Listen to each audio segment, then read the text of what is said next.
एक महत्त्वाची घडामोड मराठा आरक्षणाच्या मागणीसाठी मनोज जरांगे यांनी पुन्हा एकदा उपोषण सुरू केलेले आहे। मनोज जरांगे आजपासून अंतरवाली सराटीत उपोषण करतायत। मराठ्यांना सरसकट कुणबी प्रमाणपत्र द्या अशी प्रमुख मागणी मनोज जरांगे यांची आहे।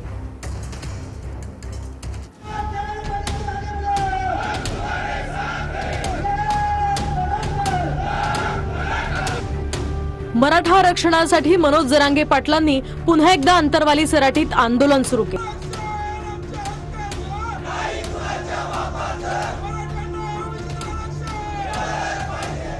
मराठ्यांना सरसकट कुणबी प्रमाणपत्र द्या अशी मनोज जरांगे पाटलांची मागणी आहे। मराठ्यांना सरसकट कुणबी प्रमाणपत्र द्यायचे हा कायदा किंवा हा अध्यादेश हा GR काढून या राज्यातल्या सरसकट मराठ्यांना कुणबी प्रमाणपत्राचं वाटप करण्यात तात्काळ यावं। तर सगळे सोयरे अध्यादेशाची अंमलबजावणी तातडीनं करावी असंही जरांगे पाटलांचं म्हणणं आहे।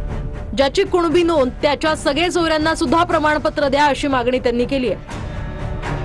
तर मराठा आंदोलकांवरील सर्व गुन्हे मागे घ्यावेत।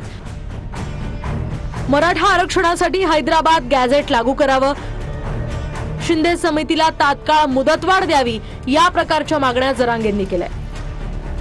तर आरक्षणासाठी आत्महत्या करणाऱ्या मराठा तरुणांच्या कुटुंबांनाही तात्काळ मदत मिळावी यासह आमच्या सर्व मागण्यांची अंमलबजावणी लवकरात लवकर करावी। आमच्या मागण्यांशी गद्दारी करणार नाहीत अशी आशा असल्याचं जरांगे पाटील म्हणाले। आमच्या सगळ्या ज्या मागण्या आहेत तुमच्याकडे 8, 9, 10 मागण्या त्या सगळ्याची सगळ्याला त्याला तातडीनं अंमलबजावणी द्या। किमान मराठ्यांशी आणि मराठ्यांच्या मागण्याशी गद्दारी आणि बेमानी मुख्यमंत्री करणार नाही। दरम्यान जरांगे पाटलांच्या उपोषणावरून वडेट्टीवारांनी आता टीका केली आहे। आता पहिल्यासारखी आंदोलनाला धार दिसत नाही आणि वारंवार आंदोलन करून अर्धवट सोडणं हे समाजाचं नुकसान असल्याची टीका वडेट्टीवारांनी जरांगेंवर केली आहे। तर ओबीसी आरक्षण मिळत नाही तोपर्यंत कोणत्याही निवडणुका होऊ देणार नाही असाही इशारा वडेट्टीवारांनी दिलाय। तर वडेट्टीवारांनी आमच्या आंदोलनावर बोलू नये, वडेट्टीवार हे अपेक्षा पायाचे असल्याचं म्हणत जरांगेंनी वडेट्टीवारांवर पलटवार केला। आता काही आंदोलनाला धार काही दिसत नाही पूर्वीसारखी आणि वारंवार आंदोलन करून अर्धवट सोडणं म्हणजे समाजाचं नुकसानही आहे। तुला काय करायचं तू बस ना, मी अर्धवट सोडत तो बस जाऊ तिथून पुढे उपोषणाला लागत जमत नाही मुळ्यात झालाय तुला तू बस।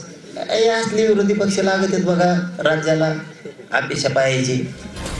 जरांगे पाटलांचे आंदोलन हे सामाजिक आंदोलन आहे। आमच्या सरकारनं समाजाला न्याय दिलाय असं यावर बावनकुळे म्हणाले। तर मराठा समाजाला न्याय देण्यास सरकार अपयशी ठरलं अशी टीका अंबादास दानवेंनी यावर केली आहे। नाही, मला असं वाटतं जरांगेंचं आंदोलन हे सामाजिक आंदोलन आहे। त्यांनी समाजाचं आंदोलन करण्यामध्ये किंवा त्यांना वाटतं की आमच्या सरकारने न्याय दिला पाहिजे तर त्यांना आंदोलन करण्याची मुभा आहे। आमचं सरकार न्याय देत आहे तर जरांगेचं समाधान होईल। समाधान होत नसेल तर आमचा काही पर्याय नाही। सरकारने केंद्रात संसदेमध्ये कायदा केल्याशिवाय हा प्रश्न सुटणार नाही। म्हणून सरकारने सातत्यानं मराठा आरक्षणाविषयी भूमिका मांडलेली असताना प्रत्यक्षात ते देण्यासाठी कोणतंही ठोस पाऊल उचललेलं नाही हे सगळ्यांसमोर स्पष्ट झालेलं आहे।